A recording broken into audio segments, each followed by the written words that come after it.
and welcome to Beyond the Bio. Today's guest is someone who knows what it means to completely reinvent yourself.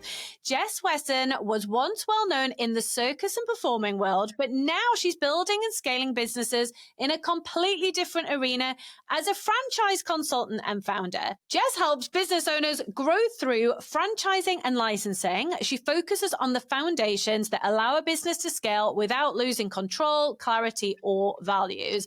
And alongside advising founders across children's activities, education, and creative industries, she's also actively grown her own multi-location children's activity brand. I think what makes Jess's perspective so valuable is that she's in the trenches. She is going through all the compliance, safeguarding, team management, the realities of selling franchises in today's market. And her advice comes from doing the work, not just talking about it. So we're going to be talking about rebuilding a personal brand, what it feels like to start again in a new industry, and what founders need to understand before scaling through franchising. So Jess, welcome to Beyond the Bio. Thank you so much for having me. Now, you were well known in the circus and performing world before moving into business. Interesting transition. When you walk into a room now and you're introducing yourself as a franchise consultant, do you ever have any moments where you're thinking, wow, this is just so different from what I used to do? Definitely. First off, I'm not upside down. I'm the right way round. So that's different. But yeah, definitely. I never saw myself on this journey. So it always feels very like a pinch me moment when I'm like, yes, this is my job. I love it. And for people that don't know that part of your story, take us back to your life in the circus and performing industry, because how does anyone get into the circus? That just is very unique, isn't it? Yeah, so I was a dancer first, professional dancer, moved away from like a not so privileged background to study at dance college. And then basically my agent said, I can pay you more money if you learn more circus skills. And even from like then, even though I didn't know I would be going into business, I had that business mindset to say, do you know what? I'll learn that. So I started learning stilt walking, fire breathing, hula hooping, jiggling, everything. And then you just sort of learn as you go, and so I added all of these random skills to my bow. I mean, that sounds amazing. How do you learn fire breathing? I mean, there's schools to learn it now, but back in my day, it was just in the garden.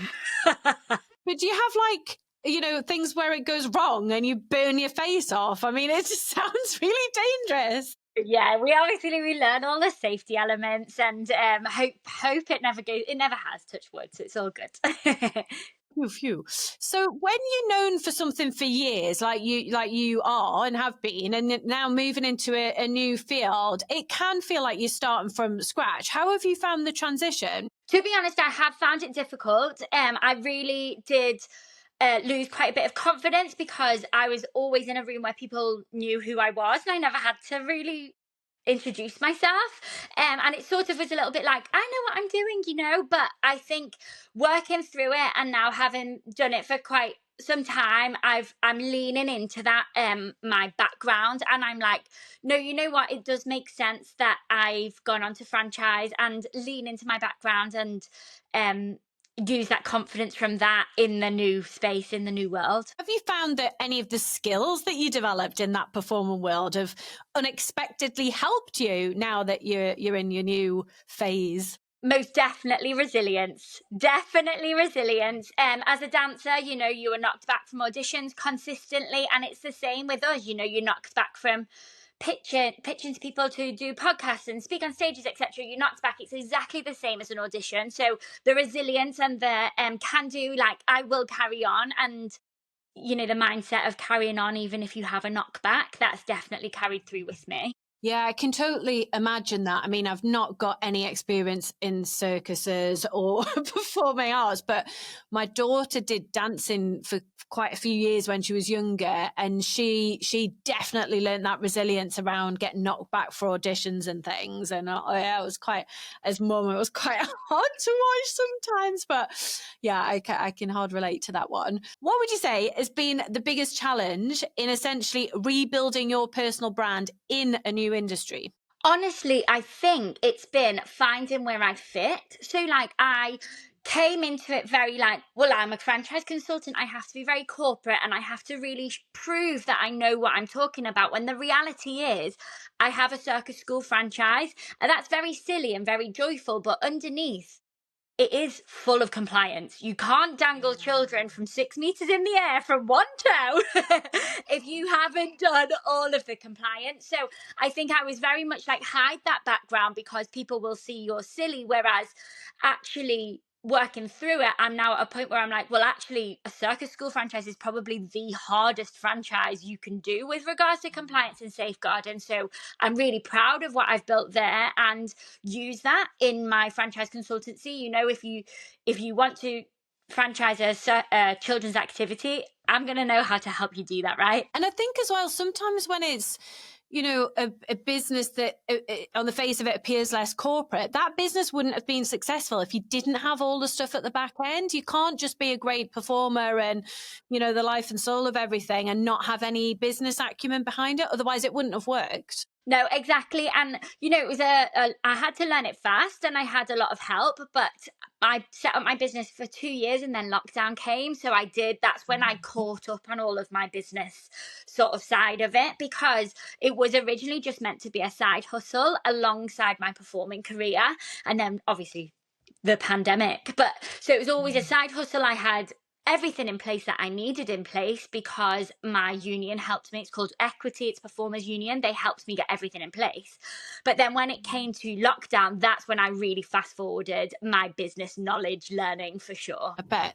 And given that people associate performers as being really confident, because I guess that's what you have to project when you're performing, have you found that you've struggled with confidence at any point moving from that industry into your new era? Well, I'm going to be honest, Sophie, I also had a baby, so I'm not sure whether it was the moving into the new era or the new mum or the, you know, hormones to do with that. I'm not overly sure.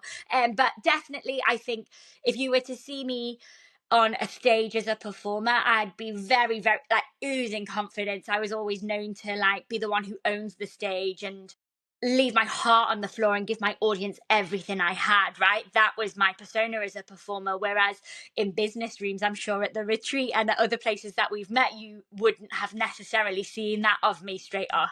I feel like I need to go and see some footage of you like performing. And maybe at our next in-person day, we can see a show. What advice would you give to someone else if they're watching or listening that feels like they are starting again professionally? Maybe they've moved or they're thinking about moving into a different industry. I would say lean into your past and lean into your story and do not hide it. So no matter some elements maybe you don't want to share fully, you know, there's elements of my story that I don't want to completely share, but definitely my happy place is the stage. I was a Parisian showgirl. Why am I not showing that sparkle? You know, why was I hiding that in an attempt to be more corporate? So my advice would definitely be lean into your strengths, lean into your happy place and use that as part of your story to project your new identity. I totally agree with that because I had a corporate career, then I had a business in a completely different industry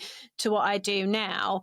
And then I'm kind of in my third era, if we want to look at it like that. And I feel like having had my first business and grown, scaled and sold that's given me so much credibility in what I do now, even though it's very different. So I can definitely relate to that. And I think sometimes, maybe particularly as women, we kind of get in our own heads, we have to be super, super experienced and skilled in this, but actually it's those transferable skills and our knowledge and our experience that translates through to the next thing. Yeah, for sure. And like Showtime Circus, my circus franchise is a case study and it is a very successful franchise. It rapidly grew and, you know, I've stepped away and had a baby and completely, you know, kept up the revenue coming in and it's been fantastic. So it's very successful and, you know, why can't I use that as a case study for going forwards into helping others do the same? Absolutely. And you are now helping founders scale through franchising and licensing. So what made you want to make that change and focus on this model? So if I'm honest, Sophie, everyone kept saying to me, Jess, you've franchised, I want to do it. And they would look for other franchise consultants who are all fantastic in their own right, but would be drawn to me because I made it look easy, right? And I do think there is an element where people try try and make out like franchising is this really difficult thing that is like unreachable, and I just don't think it is. Like, I've lived through some very difficult times within my franchise. You know, I've had to exit franchisees for safeguarding reasons and go through legals, and you know, I've been there, and it's difficult, I'm not gonna lie, but to get going, and if you've got that passion and that vision, I don't believe it's as difficult as people make it out to be. And that's why I feel like quite approachable. People have come up to me and were saying, Jess, I want to franchise my business. Can you help me? And I was like, yeah, of course. Yeah, of course. And then it got to the point where I was like, yes, if you pay me. So that's where this came from. And I do attract people who are in the sort of newer, they've started something incredible, they know that it can grow really well, but they're not quite ready underneath. So that's why I came up with a framework to really help them get their business ready for scale, because if it's not quite, then franchising will only amplify your weaknesses. So what foundations would you advise need to be in place before a business should even consider franchising? So most definitely your system, so your CRM, everything needs to be repeatable. So I have to be able to give you the book and you need to be able to read it and run it exactly as is. And that's like from everything. I always joke about it, but what if a child comes in and breaks their fingernail on the aerial hoop? We've got a guide for that. Don't worry. Do you know what I mean? It's like every single thing needs a process and it all needs to be written down. So it was like a good year of me going, right, what am I doing today? Okay, I'm going to write down how I'm doing that today. And, you know, like that framework as well, I don't gatekeep that. I give that to anyone who works with me, because I just think my franchise consultant said, write an ops manual. And I was just like, I only now realize how important that ops manual is, and those systems, and how repeatable everything needs to be, and your operational structure and your rhythm and everything just needs to be in place before you even think about it. Yeah. So they've got to get those foundations in place. Awesome. What would you say have been the best activities for you that have helped you get more visible and grow your personal brand in this new space? Where have you had some success? In this new space, I would definitely say in person. That is where I'm my best. I'm my most comfortable as well. I think people would like bounce off that. Yeah. Yeah. So I do think in-person networking has definitely been my biggest thing. And have you got any other plans around things that, you know, you think will work? I noticed that when you had the previous business, you'd won an award for that. Is that something you might focus on with this business? Yeah, I have applied for a few more awards, and we always do through Showtime anyway, but I've added on the franchise consultancy. And, you know, we can only go for those as we grow and get more testimonials and more proof behind me to get going for those awards. Yeah, I'm a big fan of awards. It's something we talk a lot about on this show. It's something we do a lot with our clients. It's going for the right kind of awards that are going to add value to the business. So yeah, really, really glad to hear that.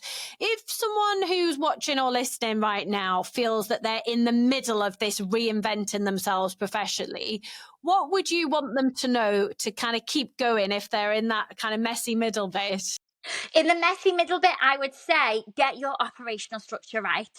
Get your rhythm right. What is it like? Is it on a Monday, are you doing your marketing? I love alliteration. On a Friday, I always do my financials. It's like, what is your operational rhythm? And stick to it, because then after like 3 months of actually sticking to it, you'll look back and you'll see how far you've come and you'll go, oh, that works. So then that'll encourage you to stick to it even more for even longer, and that'll just grow your business massively. Yeah, that's really great advice. Jess, it's been so interesting chatting to you. If anyone watching or listening wants to connect with you and explore things further, where is the best place for them to find you? The best place is most definitely Instagram at the moment. It's it's Fabulous Franchisor on Instagram, and you can download a freebie by clicking on my bio there. Amazing. Well, we'll pop a link to your handle in the show notes to make it really easy for people to connect with you. Thanks for coming on the show, Jess. Thank you so much for having me. Thank you for listening. If you're serious about growing your profile, take our free profile assessment quiz to see where you're at right now and get hints and tips on how to improve your score. You'll find the link to the quiz in the show notes. If you've enjoyed the episode, it would be mint if you'd subscribe, like, and leave a review. See you next Monday.